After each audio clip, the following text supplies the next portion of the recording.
Good morning. Thank you for joining me in this morning mindfulness practice. Let's take a little bit of time to fill ourselves up. When you fill yourself up, your day starts on a good foot, on a beautiful note. You can start your day in wonder and amazement and gratitude, and with the idea that you are going to accomplish more today than at any other time, because you're waking up with purpose, with passion.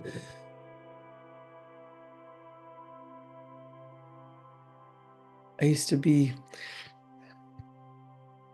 a procrastinator. I used to be somebody who thought there was all the time in the world, and I would put things off. And a lot of time and attention is given to the idea of time management.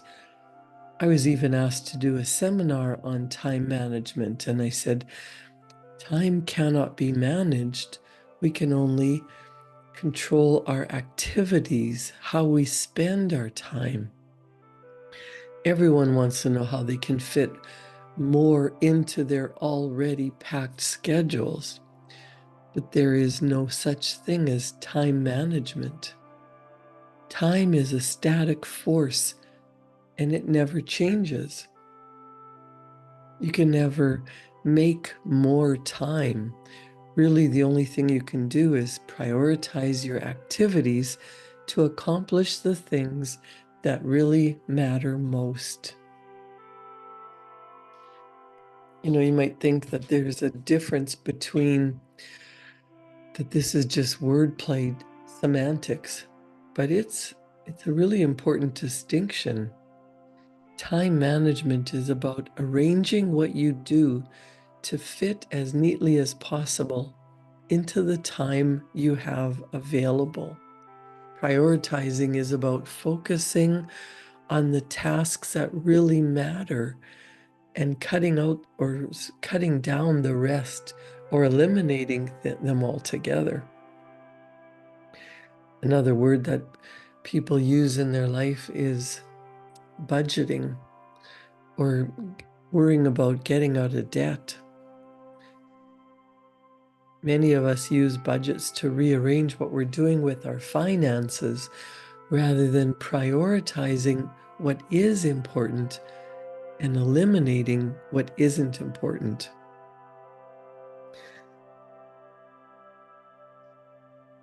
I want you to think about a goal that you have, a destination that is worthy of you, an infinite being. You have infinite possibilities, infinitely opportunities to do what you would love to do, but we don't prioritize it. We don't think there's enough time or money. We think that what we want is too big, or it's going to take too long, or it's for someone else.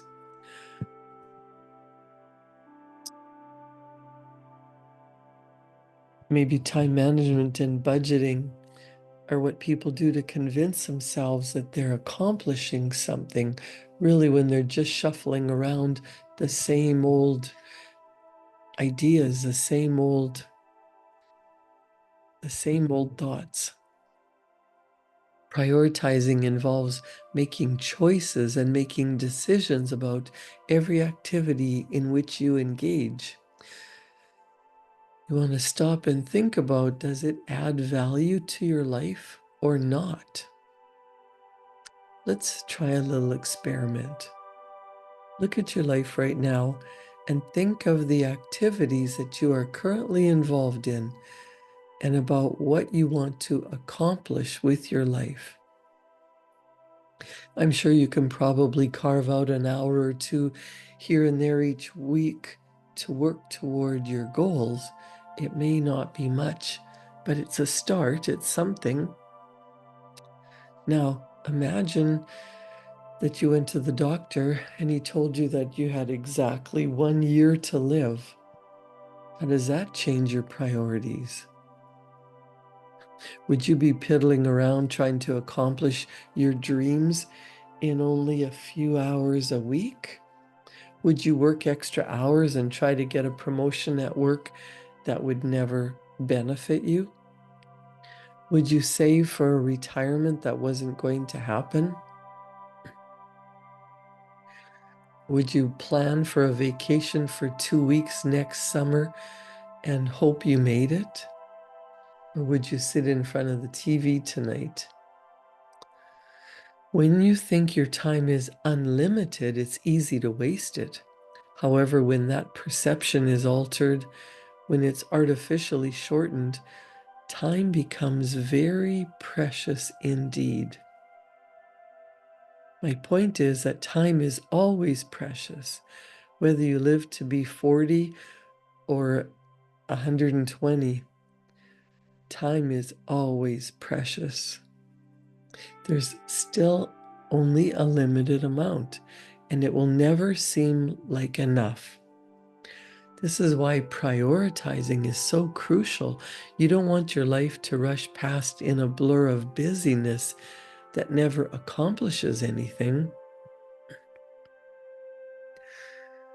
In order to begin the process of prioritizing, you must learn to look at every activity in your life in relation to time. Often people don't even think about money in relation to time, but they are intimately interconnected. Most of us are enamored with the concept of a deal or a sale. We want to get the best price for anything and everything.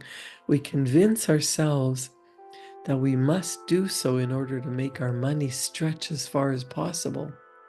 What we don't realize is what this mindset costs in relation to the time it takes. Have you ever driven across town to save an extra 10 cents on gas? Phoned the bank and waited on hold for 10 minutes to protest a $2 fee that you don't recognize? Searched online for hours for the best price for a flight? You might argue that these activities are what any responsible person would do, but let's look at them in relation to time. If your vehicle holds 40 gallons, 40 liters of gas, and you drive across town to save 5 cents per liter, this takes you half an hour. You saved $2. Now, if someone were to call you and offer to pay you $4 per hour for your time, you would be insulted. But that's what you just demonstrated your time is worth. If you call the bank to save $2 and wait 10 minutes, then you're worth $12 an hour. If you spend 3 hours searching online to save $30 on airfare, then you're worth $10 an hour. But not only are you devaluing your time to a ridiculously small amount, you're also experiencing what is known as opportunity cost. This cost is the price you pay in lost time for being unable to fully implement ideas that earn passive income. Or you put off implementing them because you think you don't have time. For example, let's assume you have a great idea for a website that produces income by providing readers timely newsletters and articles on parenting. You want to get the idea up and running, but you don't think you have time because you're too busy, so you wait. A year goes by, then 2 years. Finally, you get things underway, and the website grows over the next year to produce $5,000 a month in subscription and advertising revenue. It's easy to look back and see what all those busy activities actually cost. Things like hanging out and gossiping with coworkers, chatting on the phone, watching TV, spending hours scrolling through Facebook or texting your friends, surfing the internet, maybe even volunteering for committees. You felt busy, too busy, in fact, to start a new business in your life. But what did all that busyness get you in relation to what it cost by delaying your idea? When you increase effectiveness and delegate or eliminate the wasted busyness, you can increase your cash flow and have something to show for your efforts. All the activities that save money are really highlighting a mindset of lack and limitation. By focusing on the minuscule savings they produce, you are missing the abundance that could be yours by concentrating on producing income.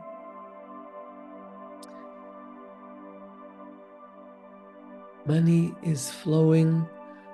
Money is like flowing water. Why rush into the middle of the stream just to grab a thimbleful? Another great time waster is the old what if game.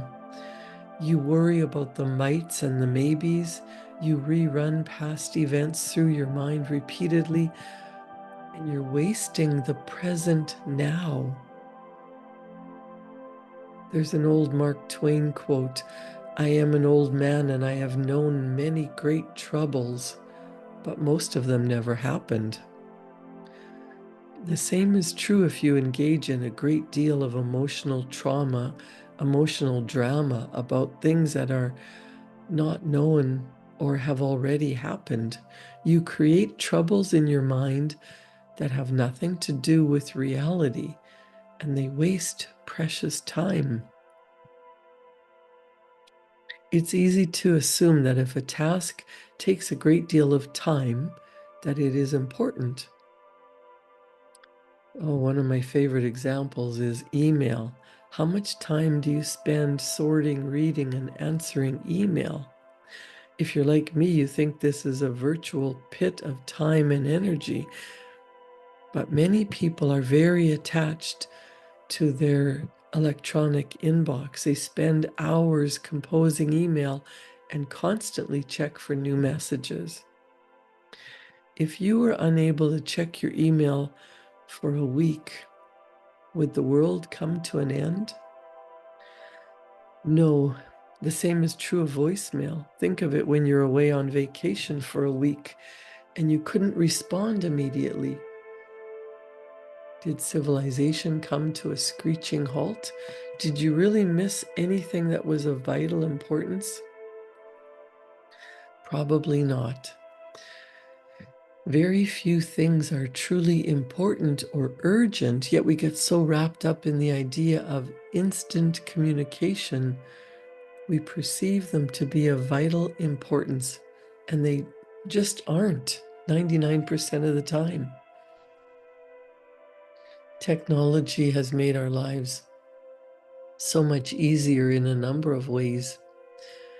But the idea that anyone can contact you at any time for anything allows many people to waste your time with unimportant chatter. This is one of the reasons that the first person most business people hire is an assistant to deal with phone calls, email, and correspondence. It's actually incredibly time-consuming. It needs to be done, but it's not nearly as important to take you away from more productive activities.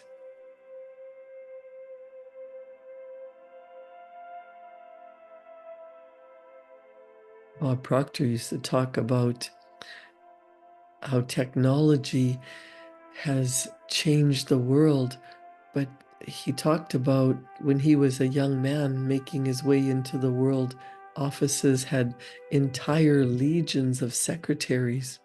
In fact, their need was so great, they had a battalion of young women on standby to fill in if someone was sick or missed a day. They called this the secretarial pool. The need for this manpower existed because the everyday tasks associated with communication and running a business were so time-consuming and labor-intensive that just one secretary wouldn't do. There were no handheld tape recorders, so secretaries had to know shorthand in order to write down what you wanted to say and then type it up. They used typewriters that had no autocorrection or deletion possibilities, and they made copies with sheets of carbon paper. Just having a letter dictated, typed, and revised could take hours. And then word processing might take 15 minutes, but the fact it used to be much more time-consuming does not make it more valuable. Just think of where we are in today's world. You can ask a question and have artificial intelligence write a whole book for you. I use this example to point out that though technology can create time wasters, it can also increase the quality and number of tasks you can accomplish. It's important to know the difference and recognize those technological advances that improve your productivity and those that eat up a large amount of time.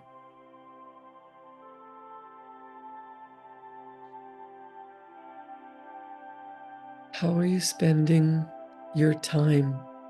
What you do is much more important than how it gets accomplished. Have you heard of the Pareto principle? That says 80% of your results come from just 20% of your efforts. This concept is very useful when evaluating your daily tasks. One thing you could do is keep a log of every single activity that you engage in during the day. And you'll find that 20% is producing the vast majority of your results. Once you identify the important tasks, take a look at all the others. This is the list that you need to reduce or eliminate. Most people find that there are at least 10% of their activities that are wasting enormous amounts of time. These should be completely eliminated. If you're in a position to delegate tasks, maybe consolidate or reduce to a specific time frame, it is really it's best to be extremely selective of where you put your energies and not allow yourself to be spread too thin. You'll be able to quickly focus on the tasks that help you reach your goals quickly and not delay your success. While you may feel as if you lack time, you must take responsibility and know that it is really just a lack of priorities.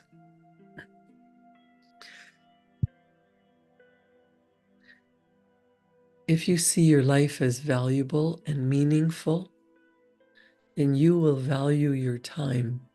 If you find yourself wasting a lot of time, you probably don't have a strong enough reason to manage your activities in the best way possible.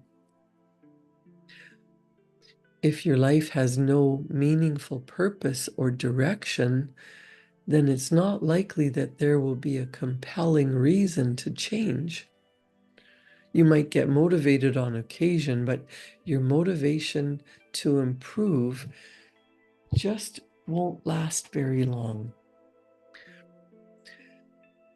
Do you know that most people don't really have a big goal in their life? I don't know how many people I talk to that say, I don't know what I really want, or I know what I really want. It's just that I'm so busy. It might happen someday or one day, or after I retire, then I'll travel.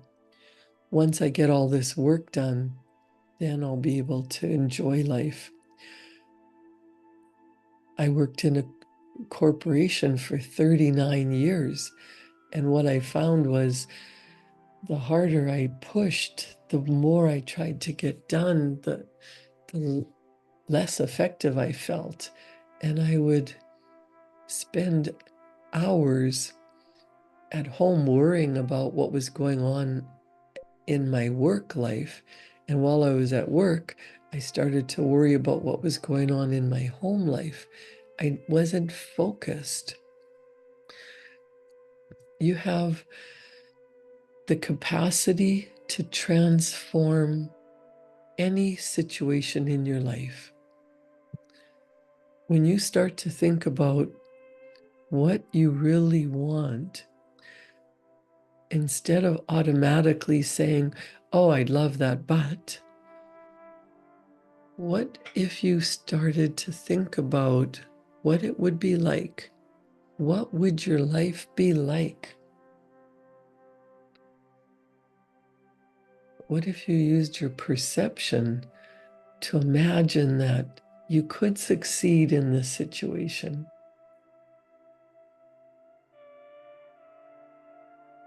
Perception is one of our highest mental faculties. Perception is your point of view, the way you see things.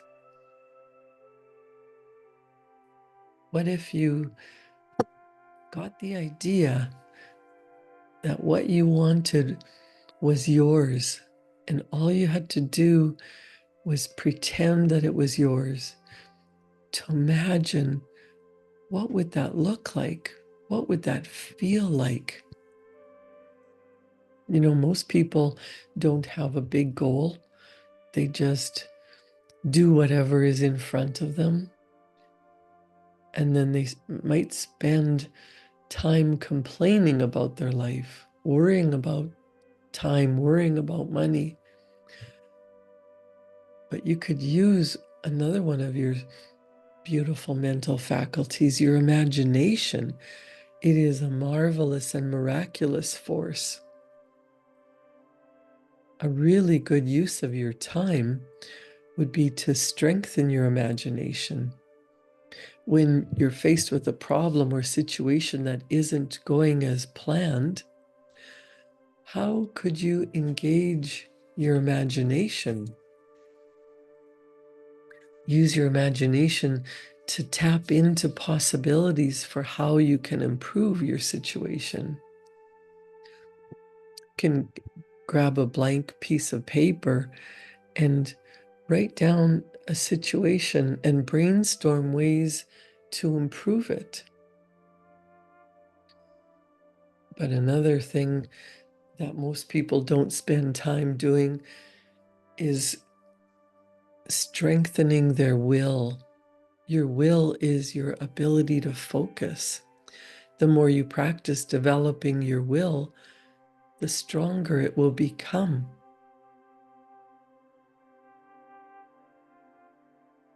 Focus on a situation that you would like to transform. Call to mind how you would like this situation to transform.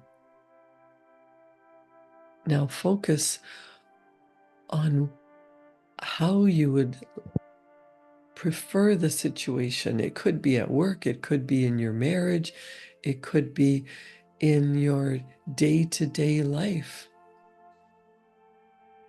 Focus on the ideal situation that you would like to create.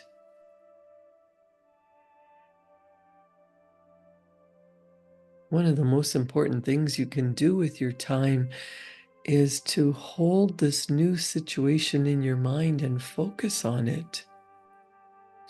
Practice holding your focus on this new situation for at least 5 minutes. Do you know, if you sit still and think about what you want, How long can you hold your focus? In this day and age when there's everything instant and you send a text message and you expect an instant answer, or you make a phone call and you get disappointed because you left a voicemail and the person didn't call you back for 2 days. We're so used to instant. The games that the children are playing now are, it's almost like they're short-circuiting their brains. We need to practice the ability to focus on what you really, really, truly desire. The more you practice developing your focused attention, the more you can get done in a short period of time. You want to harness this energy.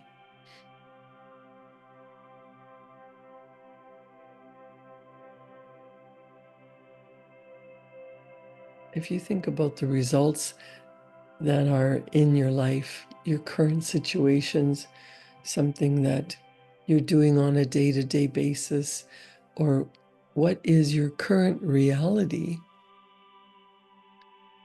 If you realize that your thinking has got you where you are now, thinking about problems, thinking about not enough time, thinking about debt, thinking about what's going wrong in your life, what if you redirected your focus and started to be thankful for all the blessings that you have in your life? Shift your thinking process to how can I do something? What if I did this more efficiently? What if I delegated this task to someone else? What if I didn't do this unimportant work and focused instead on doing something that would get me closer to my goal? Have you designed a goal, something that you really truly desire? And instead of saying, I'll do that later, I'll do it when I have time, I'll do this after I do all these other million little things, what if you just wrote down your goal and focused on it for 5 minutes? You could set your alarm for 5 minutes. At first, when you focus your attention on something for 5 minutes, it seems like an eternity. And your mind will get distracted and start thinking about all the million little tasks that you have to do. Take a deep breath in and write down, I am so happy and grateful now that I have all the time and all the money necessary to accomplish what I truly desire. Thank you, thank you, thank you. Get into that state of being and then start your day. Shift your thinking to what you want to accomplish and start in that direction. Do something today that will take you closer to that beautiful dream goal that you've written down. Create a wonderful day. Thank you for joining me in this morning mindfulness practice. I'll see you back here tomorrow morning at 7. Thank you.